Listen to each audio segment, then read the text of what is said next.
Hello, everyone. I'm Bill Raggio. I'm a senior fellow at Foundation for Defense of Democracies and editor of FDD's Long War Journal. And this is Generation Jihad, the podcast that explores the vast global landscape of the global jihad, or what used to be known as the War on Terror. Today, we have a pretty interesting topic here. We're going to discuss Somalia, and specifically an individual named Fahad Yassin. He's the controversial former head of Somalia's National Intelligence and Security Agency, or we'll call it NISA. Yassin made news over a week ago after he publicly disclosed for the first time that he was a senior leader of Al-Ittihad al-Islamiyya and remains a committed Salafist. To discuss this, we have Caleb Weiss, my friend and colleague. Caleb is a senior analyst at the Bridgeway Foundation, as well as a research analyst at FDD's Long War Journal and a frequent contributor. Caleb, thanks for joining us today. Thank you for having me on again. Always a pleasure. Always a pleasure, Caleb. Yeah, we've been chomping at the bit to get this podcast recorded, and really glad we were able to pull it off. So, Caleb, before we get into his deeper background, his history over the last 2 decades, tell us about Yassin's recent political background in the Farmajo regime. He's the former president, for the listeners, the former president of Somalia. Yeah, of course. Fahad Yassin's a very controversial, very, murky background kind of individual. But for the purposes of just understanding who he is, at this 10,000 feet, look before we dive in. He was the former campaign manager of Mohammed Abdullahi Mohammed, aka Farmajo, the former president of Somalia. In 2017, after Farmajo was, won the Somali election, became president. Being president, Yassin became Farmajo's chief of staff. A year later, Farmajo promoted him to the deputy director of NISA, their intelligence agency. A year after that, in 2019, he's promoted to the entire head of NISA, which he held that position for 2 years until he was sacked by the Prime Minister, Mohammed Hussein Roble. He was sacked over this political row over the mysterious disappearance of a female NISA officer. She disappeared. One camp was accusing Shabab of kidnapping and murdering her. Shabab itself denied having anything to do with it. The other camp and the Somali government said that it was actually Fahad Yassin and Farmajo wanting to get rid of her due to her investigations into their corruption. So, Caleb, just to stop you 1 second, what year exactly was Yassin dismissed as the head of NISA? Yeah, so that was mid 2021, so summer of last year. He was dismissed over this political row over the mysterious disappearance and subsequent killing of a female NISA agent. One side of the Somali government said that, this was Shabab, which Shabab does regularly, kill NISA people, but Shabab denied it. They released a statement saying that we had nothing to do with it. Another camp of the Somali government said that, it was Fahad Yassin and Farmajo wanted her gone because of her investigations into their corruption. Now, just one quick point, and I'm sure you're going to agree with me on this. If not only did Shabab not claim credit for for Tahil's death, that's the female NISA agent, but they actually, like, as you noted, they issued a denial, and Shabab would happily dance on the grave of killing a female NISA agent. They publicized their assassinations of every NISA agent that they come across. Which they just released a video on that last month or the month before, which we covered at the Long War Journal. Exactly. Look, Shabab, like Al-Qaeda in the Arabian Peninsula, particularly AQAP, these two groups love to out what they call the spies, or the intelligence, the people that have penetrated them and provided intelligence to the West to conduct strikes, or to target them, for groups like Shabab and groups like AQAP. These are the biggest enemies, the biggest traitors to them. And there is no way Shabab would not claim credit for that. So this had to be some type of internal machinations, without a doubt. Yeah, it's super strange. I mean, the investigations are still ongoing, but I think most maybe not most people, but a lot of people still kind of lean on the side that it probably was on the Yassin Farmajo camp of just, which we'll get into why this is later. But just for now, we'll put a pin in that and come back to it. But important to note here that after Yassin was ousted at NISA late last year or mid last year, he just became Farmajo's, national security advisor. So he still was a high up, national security role in the Somali government, even after NISA. So even after he leaves that, he was still being the right-hand man of Farmajo and still doing a lot of their more political dealings.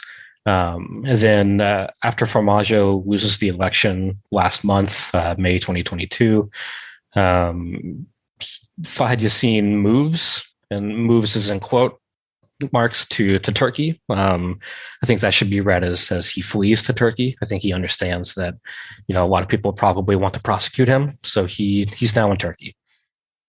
And is that a common occurrence for when in Somalia, when the opposition leader, when the opposition party goes into law, do they typically leave, or do they typically stick around and keep playing the political game? Depends on the person and what they've done. But I mean, obviously the Somali diaspora is all over the world, and that's a result of the civil war and everything. But he left regardless, he left real quick, and he goes to a, not so, I don't know, friendly partner. Turkey's also doing a lot of meddling in Somalia, so it's still a little weird.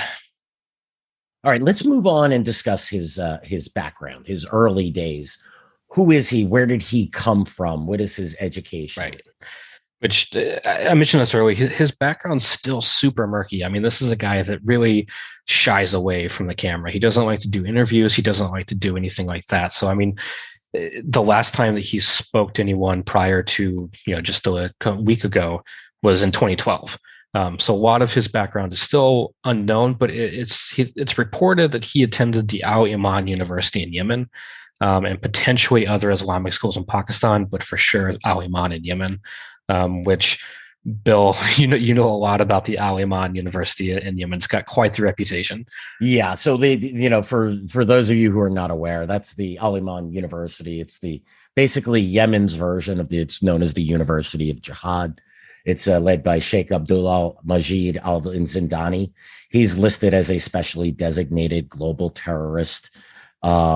He was an advisor to Osama bin Laden, deeply linked into the jihad. Numerous, I'll put students in quote marks of the University Jihad or Al-Mian University, like Abdul Muttalib, the individual, the Nigerian who tried to blow up an airliner over Christmas in Detroit. I forget what year that was. It was like 2009. Yeah. I mean, I remember going down the list of the Anwar al-Awlaki, went the American who was killed in a drone strike, who was Al Qaeda in the Arabian Peninsula's top ideologue, who was very popular, inspired numerous jihadists attack. He was very effective in recruiting Western jihadists because he also lived in the United States. He understood the West, and he spoke English very well, and he was very appealing to individuals who were inclined to become jihadists from the West. And we could go on and on. There's other individuals, so right. It's kind of interesting that this man would go to such a notorious university of jihad, as you put it. So first red flag right there. Yeah. And by the way, Caleb, Zindani, after the University of Jihad was closed in 2014, after the Houthis took over Sana'a, the capital of Yemen, he fled to Turkey as well. So I wonder if he and Yassin are having some tea. I kid, but which, speaking of Turkey, this is actually where part of this why we're talking about Yassin right now. So in Turkey, in his refuge in Turkey, he publicly admitted for the first time in his first press conference or first interview since 2012 that he was a senior member of Al-Ittihad al-Islamiyya, and then Al-Ittihad's political wing, Al-Ittisam. But first of all, Al-Ittihad al-Islamiyya was sort of like the proto-Shabab. It was, heavily supported, trained, funded, whatever, by bin Laden, by Al-Qaeda in the early 1990s. It fought against, various different clan militias and other militias in Somalia during the Civil War. It was sort of largely defeated militarily by Ethiopia and southern Somalia in I think 1997. But remnant cells remained, especially in southern Somalia, and then a lot of them moved to northern Somalia and especially Somaliland. And a lot of these cells would eventually become the nucleus of what became, the militant wing or the more radical wing of the ICU, the Islamic Courts Union, this large coalition that controlled much of Somalia until 2006. And of course, modern day Shabab formed out of the ICU, and a lot of the same leaders that were in al-Ittihad became the leaders of Shabab. But again, to caveat, Yassin did say that after, he was a member of the political wing Al-Ittisam, which Al-Ittisam is a legitimate Salafist party in Somalia. It's not necessarily violent. It's actually renounced Shabab on a couple occasions. But it's still notable that Yassin was part of Al-Ittihad for a while. Then around 2003, Yassin starts making more public appearances. And what I mean by that is he's openly writing. He becomes, a journalist at this time. He's writing for a few different websites. But I think perhaps most notably, the main place he was writing for was actually an Al-Ittihad linked website. It's another red flag. But then 2 years after that, so this is around 2003, around 2005, he starts becoming a reporter for Al Jazeera. Which he becomes Al Jazeera's main Somali correspondent. He's reporting on various different happenings in Somalia for Al Jazeera, and he stays with Al Jazeera until 2014. But during his time there, he frequently got access to higher level jihadis. He did, a pretty infamous interview with Hassan al-Turki, which Hassan al-Turki was a Al-Qaeda trained jihadist. He also did interviews with other Shabab leaders when they first started to come about in the mid 2000s. And some of his reports were very critical of Somalia's then transitional governments. So before there was the federal government of Somalia, there was the TFGs, the transitional federal governments of Somalia.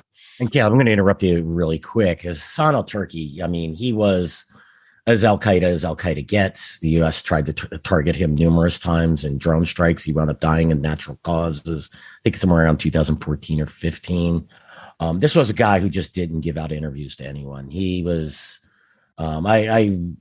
we were talking, and I think I said to you something like it'd be like a Western journalist trying to get an interview with like Hakim Mullah Masood, the head of the second Emir leader of the Pakistani Taliban. Like he wasn't that accessible to journalists.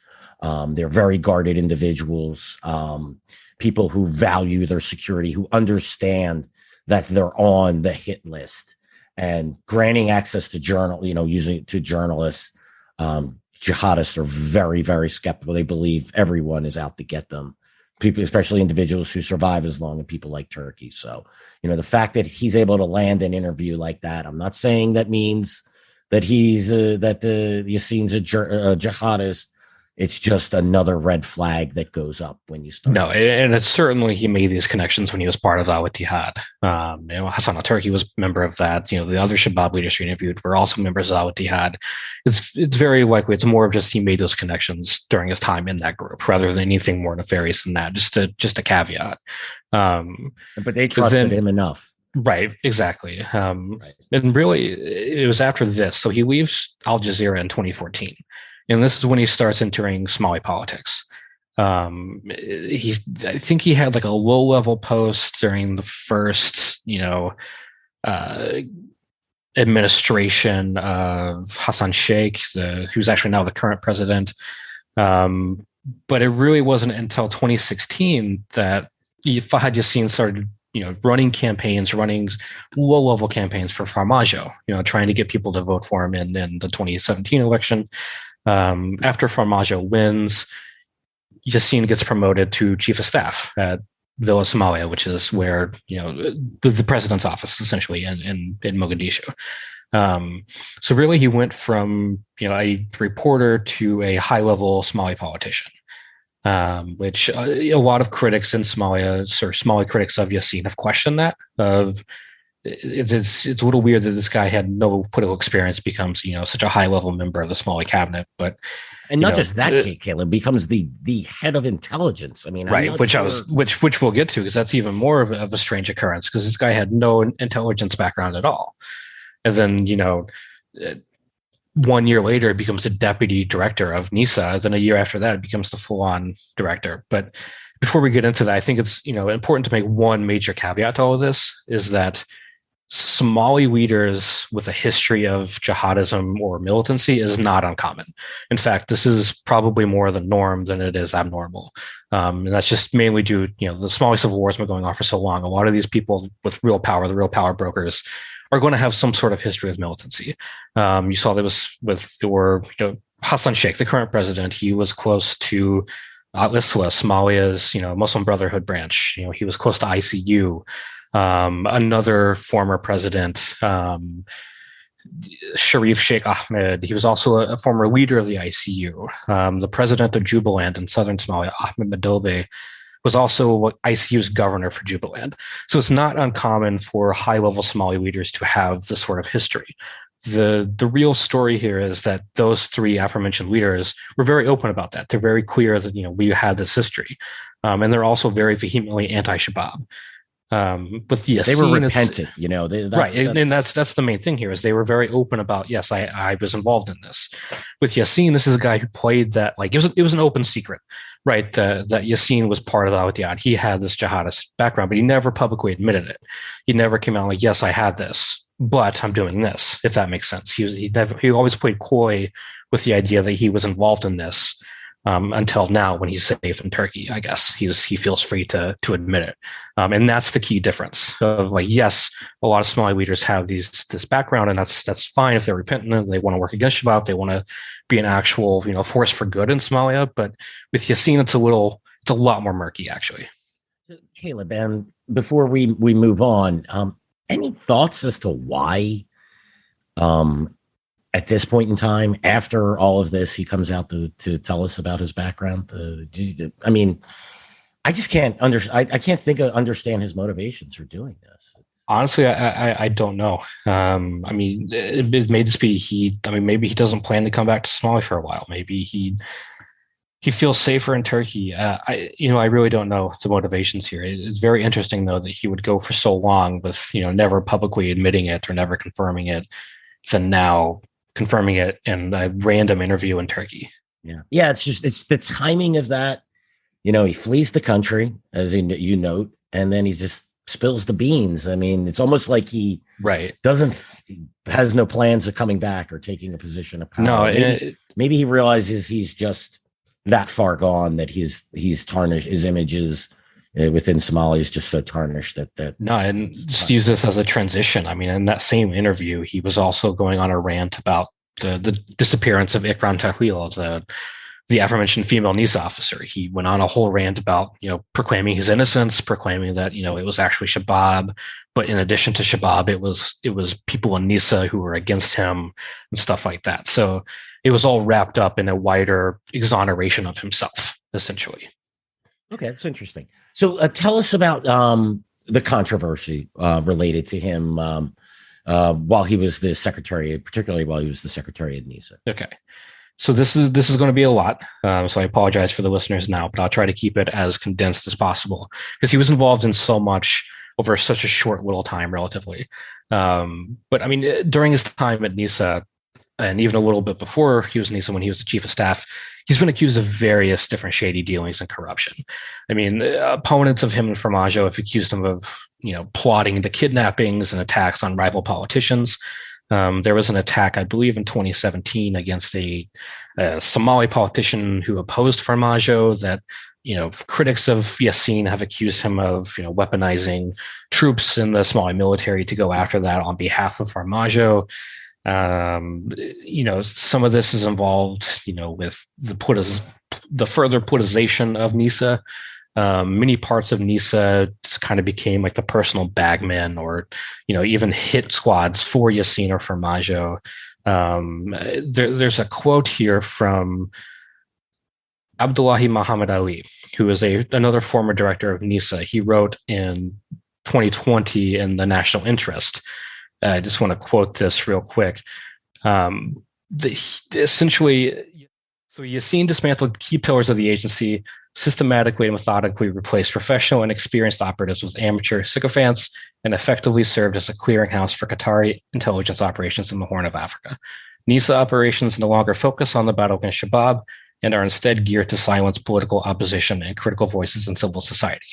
This is not just a one-off criticism of Yassin's time at NISA. This is, a lot of people who were involved in NISA at this time, or other Somali analysts, Somali watchers, researchers, were very much noting this change in NISA, noting this change in the Somali government, that the focus on Shabab was taken away during his time and more geared towards silencing or going after critics of him or Farmajo or the government in general.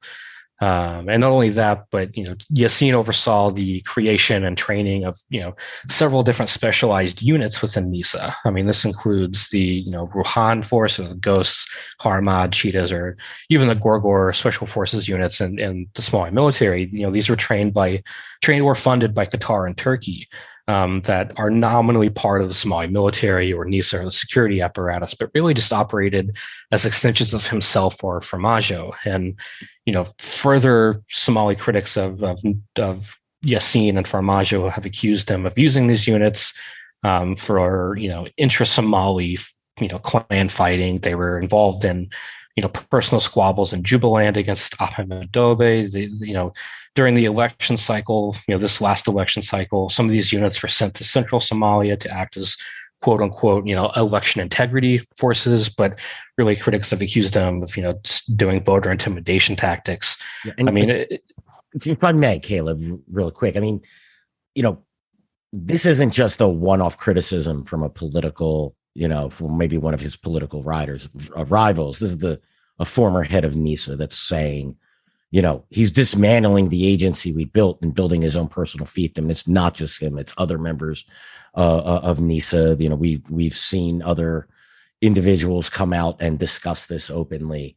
It's and it's not just your standard, corruption that exists and is endemic in countries like Somalia. We're not talking they're skimming from the cock trade or the charcoal trade or ports, skimming off the port import fees and things like that. We're talking as political assassinations, rigging of elections, intimidation, things of that nature. And that's right.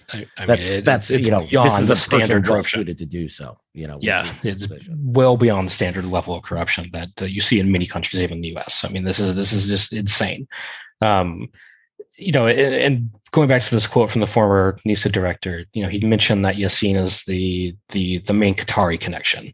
I think it's important to note here that, another large criticism of Yassin is his Qatari ties. Obviously he was, like we mentioned, he was a reporter for Al Jazeera for almost a decade, clearly developed his Qatar ties. Then when he gets into, these high level positions in the Somali government, his critics allege that he starts favoring Qatar over other countries in terms of development or projects or funding or whatever. For Somalia, he favors Qatar. And then some of the spilled over of the wider Gulf rivalries, especially between Qatar and the UAE, some of the spilled over to Somalia with Yassin's help, alleged help, I should say. It's never been proven, but a lot of his critics say that he helped Qatar gain an upper hand against the UAE in Somalia. And one of the major pieces of evidence for this is in 2019, I believe, there was a bombing in Bosaso, Bosaso is the main port town in northern Somalia. The bombing was on, the port itself, which the port is ran by a UAE company. There's a leaked audio, and this was leaked by the New York Times, from the Qatari ambassador in Somalia to someone else in Qatar, talking about, quote unquote, our friends were behind this, and certainly relishing in the fact that UAE operations were hindered for a while in Bosaso. Somali critics have accused Yassin of assisting in that operation somehow. They've been very coy and a little murky of how he was actually involved in that, but his critics have stated that he played a role in helping Qatar gain the upper hand in that. And this is sort of the wider trend, I should say, of Qatar and Somalia, of, other NISA officials, or I should say former NISA officials, have accused Yassin of being the middleman between Qatar and funding of shady figures in Somalia, even funding of Shabab in Somalia. Again, not necessarily definitively proven, but he's been accused of this by other NISA officials. So not only is it, kind of shady past in terms of jihadism, but now you have all these, nefarious Qatar connections that are certainly at play here, which makes for, this insanely more controversial figure, which gets into the last sort of big controversy with Yassin. And this is what we keep talking about is the disappearance and murder of the female NISA officer. So this woman, Ikram Tawil, she disappears in June 2021 in Mogadishu.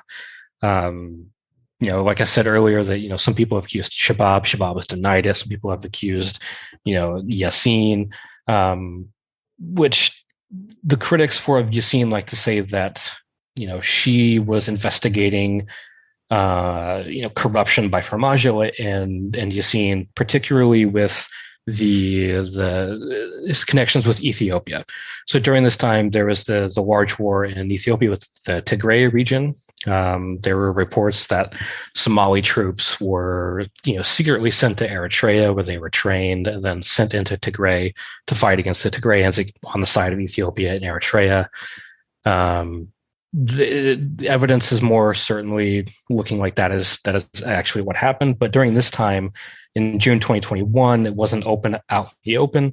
And what happened is that critics of Farmajo and Yassin were accusing them of promising Somali soldiers to go to Qatar to get trained. Instead, they ended up in Eritrea and fighting in Ethiopia.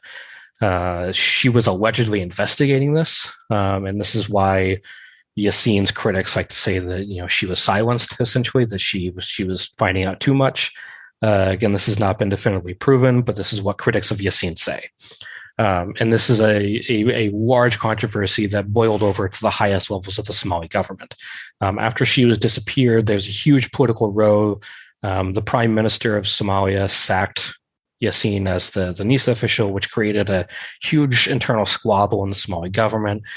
Troops loyal to the prime minister were standing off against troops loyal to Farmajo and vice versa. It all related to this female NISA officer and her disappearance that, again, still to this day is still not definitively proven what happened to her. But given the evidence, that does kind of prove that Somali troops were used in Tigray. Something is certainly up there. And Yassin having this whole exoneration tour, this exoneration message in Turkey certainly sends another red flag that why he's taken the time to do his first public interview since 2012 to spend, 15 minutes talking about how innocent he is. Yeah. And I mean, he protests too much. One interesting thing that popped in my head when you were discussing that, that he would might possibly be involved with sending Somali troops to fight against the Tigrans. At this point in time, and currently today, Shabab has the upper hand in Somalia. They're slowly but surely taking control of territory.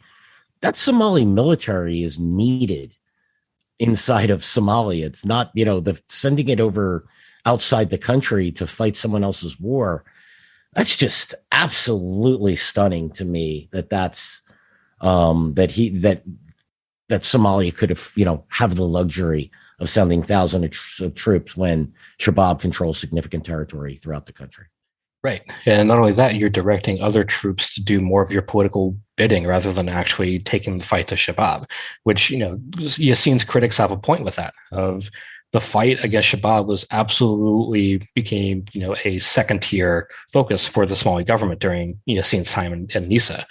Or rather the government as a whole, it became more about securing him and Farmajo and their power in Somalia rather than defeating their largest enemy. And certainly, sending troops, thousands of troops to Eritrea, secretly to Eritrea, does not look good for you. Yeah, exactly. Well, all of this, Caleb, we're going to, this raises a lot of difficult and very likely unanswerable questions for us. Let's discuss some of them. First, his history with AIAI. Do you think that influenced his actions inside the Somali government? Do you think was he sympathetic to Shabab? He says he's still a committed Salafist. Or do you think this is more about Qatar? Is it possibly there's a combination of the both? We also have to keep in mind that the Qataris are certainly not above supporting jihadist groups, see Syria and elsewhere. So, sometimes there could be a little bleed over there. What do you think about that issue? Right. I tend to lean more towards the Qatari angle. I think his jihadist history is certainly worth discussing and worth, putting out there that he was a member of AIAI. But I think certainly the Qatar angle has more influence of what happened during his time in government than the jihadist angle. I mean, some critics of Yassin have certainly talked about the quote unquote jihadist takeover of the Somali government. But I don't know if that's necessarily that far. I think it's more of this is a man who was entirely corrupt, who was entirely all about his own power and his friend's power in Farmajo. And he, essentially to use a Russian term, there might have been compromise that Qatar had on him. Qatar was, certainly leading a lot of the things that Farmajo was implementing or trying to implement in Somalia. So to me, it's more of that angle. And, there is this, term developed by Alex DeWall, the political marketplace. Essentially, these local actors have to, the local stakeholders, the policymakers have to abide by what is the political marketplace of that country. And certainly Somalia is all about, power and fighting, and certainly, these certain small levels of corruption, but Yassin takes it to a whole other level, and certainly aided by Qatari money. Yeah, I couldn't agree with you more. I think the best way that I would describe is he very likely leveraged his jihadist, Salafist contacts in order to gain influence, in order to work with the Qataris, right? And he may not be a big fan of the Qataris, but that's certainly a means to an end.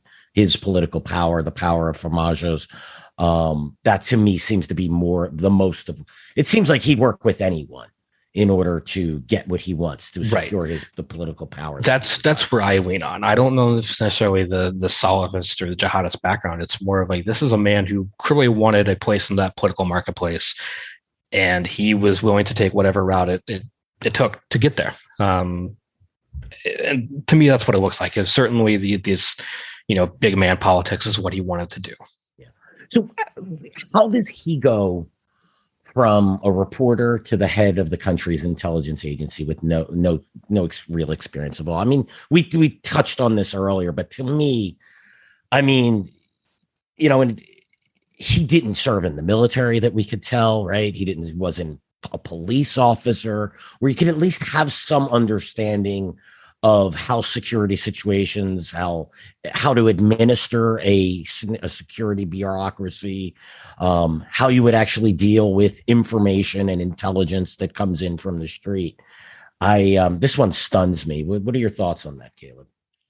I'm also stunned. I think most people are stunned. This is certainly a recurring question that you see a lot of, like, how exactly did this man who have no background in intelligence become the head of the country's entire intelligence agency?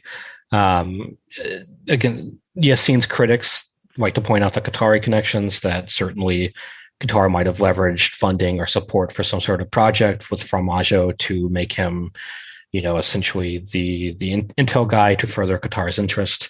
There's certainly that argument. I think personally that makes the most sense to me. There could obviously be other explanations of, playing patronage with a guy who really helped Farmajo gain votes. I don't know. I tend to lean more towards the Qatar angle, but certainly open-ended question here.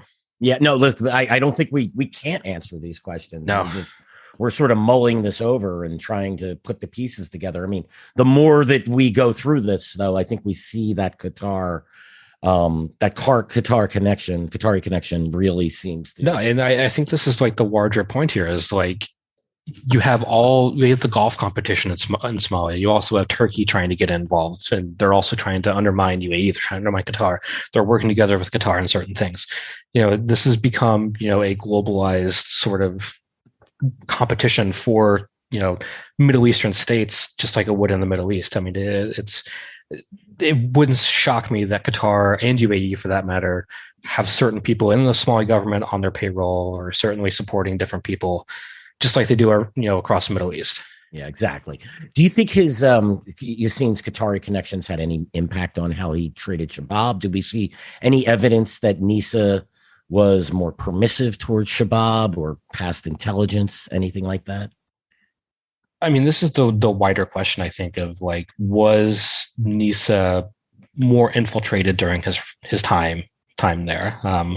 Which, other than another former NISA director accusing Yassine of being the middleman between Qatar and Shabab in terms of funding, there's not much else public record out there on this. We could certainly speculate based on trends, attack trends of Shabab, or certainly what they were doing during his time in office. But I tend to think that it probably did have more, favorable conditions for NISA to become more infiltrated. This is the man that was using NISA, as we said, more for political gains than going after Shabab. Shabab was on the rise. Shabab was likely able to do certain things. They're still taxing roads. Why, the Somali government hasn't done anything about that or tried to do anything about that? All sort of questions here that really are way more difficult than you and I can answer. Yeah, absolutely. So you mentioned the politicization of NISA, and we could probably say the infiltration of NISA as well. How bad do you think it was and still is compromised or infiltrated? Do you think that we're looking at, does he still have top leaders and the key posts there? What do we know about that, Caleb? Right. I mean, this is what the former NISA head said in that national interest article, is that he replaced a lot of NISA officials with sycophants, with people that would do his bidding, with doing his orders. Now that Yassine is gone, are those people still in NISA? I don't know. Or will a new NISA head remove them? Yeah, how do you remove them? Can you remove them? Does this require, a full, house cleaning? Does this require full institutional, reshuffling? I don't know. But the fact that Yassine was able to basically make the organization work for him, or large parts of the organization work for him, certainly suggests that, it's more than just a handful of people. Yeah. You anticipating my next question there. Do you think it's fixable, or does this thing need to be torn down to the studs, or do you think it just needs to be demolished? Right. I mean, I'm it's sure just too difficult to judge. Right? I mean, I think it's too difficult to judge. I mean, I'm almost 100% positive there's still people out there wanting to take the fight to Shabab. There most certainly is. There are people in NISA, there are people in the Somali government that get it. There are people in the Somali intelligence agencies, the security services that actually want to do better for their country. Unfortunately, people like Yassine took that away from them, but hopefully now that he's gone, they can rebuild. But in terms of what that takes, I honestly don't know. Yeah, and think about it. If it's, I mean, at the very least, it needs to be evaluated by the Somali government, right? And while you're in the middle of a hot war with Shabab, again, that's slowly gaining the upper hand day by day as in its fight. I mean, I think that's the main question for Hassan Sheikh, the new president, of how far does that institutional rot go for his intelligence service? It's if it was me, the easiest thing to do is just completely tear it down and then make people reapply and take it on a case by case basis. But you'd be tearing down your national security apparatus when you need them the most. That's what Yassine appears to have left behind. That's his legacy. That is now his legacy of essentially making the Somali state, which was already weak, relatively weaker, of now that you've taken the focus away from Shabab for so long that it's going to be more difficult for Hassan Sheikh and his new intelligence officials, new security officials to really take that fight back, which hopefully they can. Yeah, I concur. So look, we'll talk about the United States involvement here, right? We know that the United States interacts with NISA, the CIA, the Department of Defense. Either the United States knew who Yassine, what he is, right? They understood his less than palatable past and his character, or they didn't know. Either they knew it and they worked with him, or they didn't know. Neither is good, right? This is the same argument I made with Afghanistan with respect to negotiation with the Taliban. Either the State Department and U.S. officials and the Trump administration and the Department of Defense, which also endorsed the negotiations, either they knew that the Taliban was lying and they were cutting a deal with them anyway, or they thought that the Taliban was being sincere. Neither is good. I would argue if the cynical one, I don't know. I don't even know what's worse. What is your opinion? Do you think the U.S. knew about him and just kept working with him regardless? Or do you think that they were in the dark?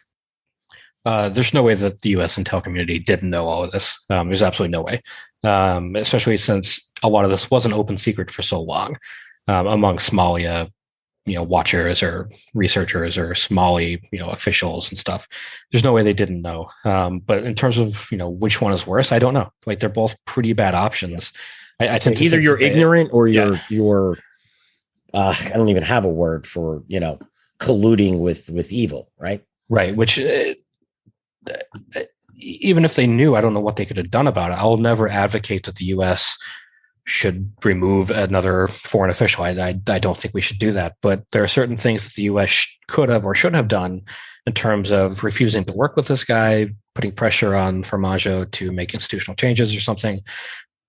Cutting off funding. I'm sure the U.S. cutting off funding. I mean, there are certain things that they could have done short of actively promoting the removal of foreign officials. But it certainly looks bad for us too that we certainly knew of this, continued to support this corrupt government in the hopes of trying to combat Shabab, but at the same time the government that we were supporting is actively not going after Shabab.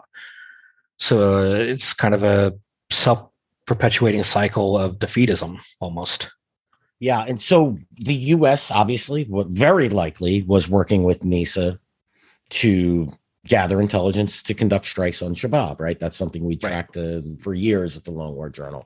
That's most certainly what happened, is the intelligence sharing from NISA for those strikes. Right. And now the U.S. ended those. That was President Trump withdrew from Somalia. What year? I'm in a time warp here, Caleb. Was that I've said this before on the podcast. Time is a social construct, and in the years of COVID, like time, it's all so bad with time now. Yeah, I'm in with you. Anything that happened between 2019 and early 2022 is just a complete right. So. No, it was. I believe it was either late 2020 or early 2021. Right. So the U.S. withdrew, but the strikes against Shabab significantly decreased even before then. They were like a couple a year by the time the U.S. withdrew, and then we've just had 2 strikes this year that have been recorded. There wasn't any strikes once the U.S. left for almost a year. Do you think that this has anything to do with Yassin, or is that just a coincidence? I think it's just a coincidence. I mean, he was in government for, started with the chief of staff in 2017, became NISA in 2018, but, there were still, drone strikes happening at that time. I don't think, I think it's more of a coincidence. I certainly think that, there were certain counterintuitive or counterproductive things he was doing in terms of the fight, as we've discussed, but I don't know if any of this impacted the ability for us to do strikes. Certainly, Yassin's critics have argued that maybe he had leveraged some of his contacts to warn certain Shabab leaders or stuff like that, or, maybe have, prevented some people from being hit by strikes, but that's, conjecture. It hasn't been proven yet, or if it's even true, remotely true. But in terms of my own political belief, I think it's more of a coincidence. I suspect you're right. From tracking the strikes, a lot of those actually over time tended to not go after Shabab's top leaders, and this is going back a decade or more. Right. I mean, you have the self-defense strikes, right? Exactly. What they call self-defense strikes. Yeah, or they'd hit a training camp that was, taking out 20 guys, or a suicide bomber on a motorcycle or something like that. They were as you note, the self-defense strikes, which were typically when Somali troops came under contact, and usually accompanied by U.S. military advisors. Right. And there were mid-level commanders of Shabab that were taken out, certainly commanders of large attacks that we, especially after the Manda Bay attack in Kenya, we took out the commander that led that. But certainly of the top echelon of Shabab haven't really hit anyone in that level since, Zubair in 2014.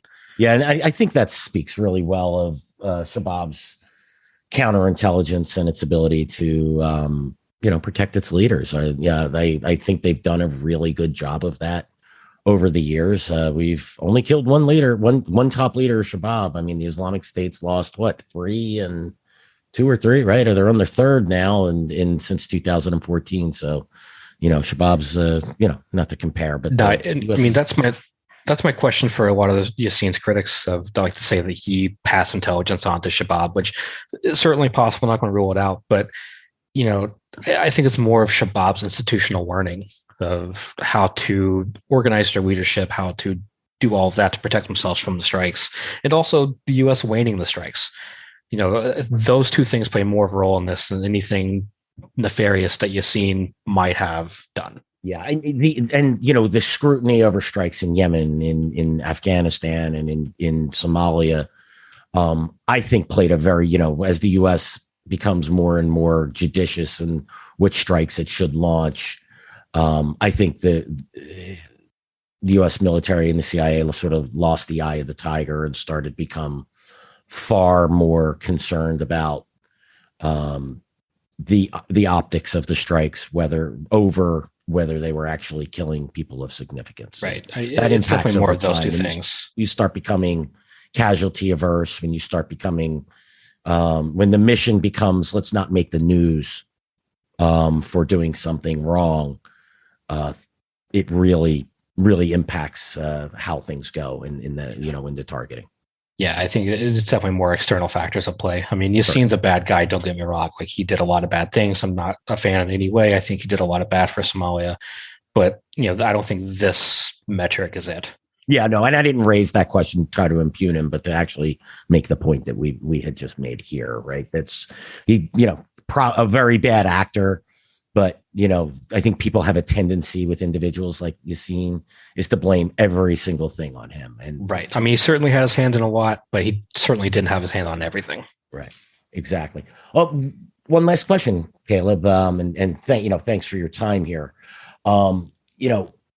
Beyond just Yassine, if all these allegations about him are true, what are the wider implications of the Gulf countries meddling in Somalia that could make security even worse in that country? As if that's possible. This is a great question. I think people need to be more, cognizant of.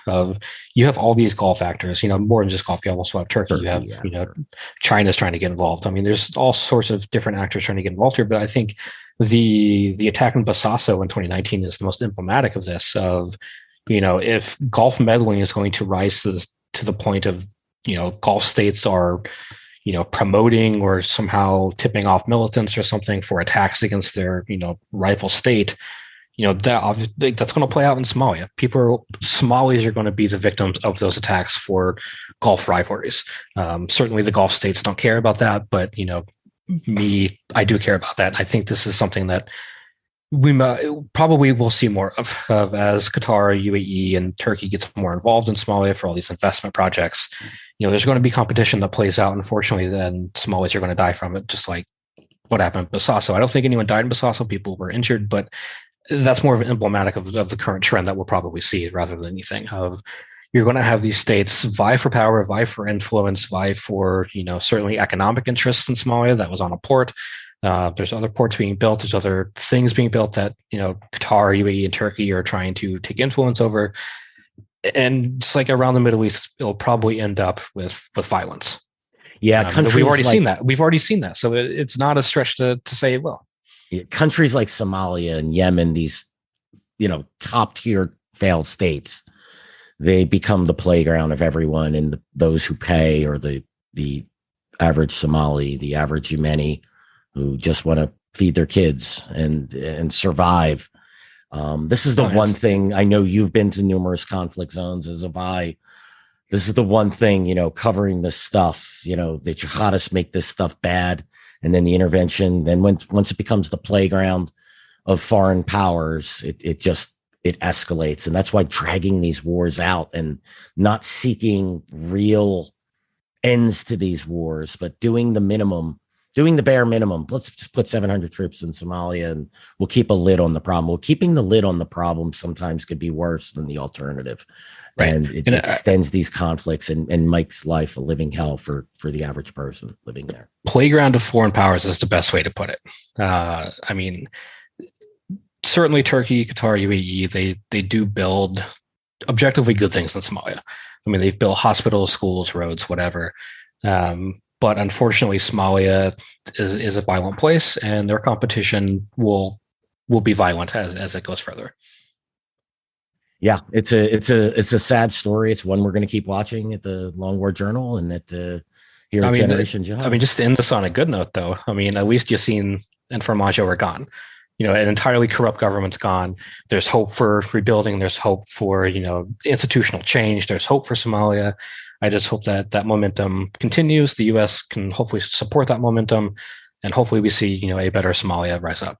Yeah, well said. Like in all this horror, maybe there is an opportunity to rebuild NISA as well, right? To get it back to a place where it can be a force for good in Somalia. And not just NISA. I mean, absolutely, the full military, the Somali government at large. I mean, this is, I think, with as corrupt government as Farmajo's now being gone, there is a real potential for change for Somalia. And I think people should be hopeful for that. And I think the listeners should take away from this that, there is a silver lining to all of this, is these bad actors are gone.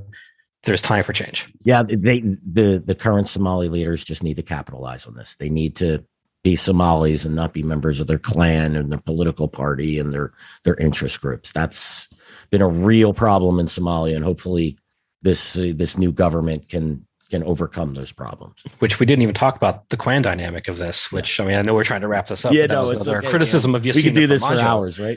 No, I mean, another criticism of them is like, for recruitment for the military is like, the critics were like, well, you're just recruiting on clan lines. You're just trying to recruit people from your own clan to further, shield or protect your own regime. This is something that Somalia needs to get away from.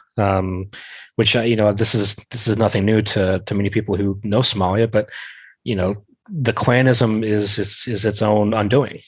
They definitely need to be more federalist approach rather than clan. Again, this is nothing new, but hopefully with the new government, we can get away from this. There's, again, potential for change. The U.S. should absolutely continue to support that. And, I'm hopeful. We have to be hopeful, or else this job can be quite depressing. No, I genuinely want to see a secure Somalia. I genuinely want to see Somalia succeed. And now that a terrible government is out, there's potential.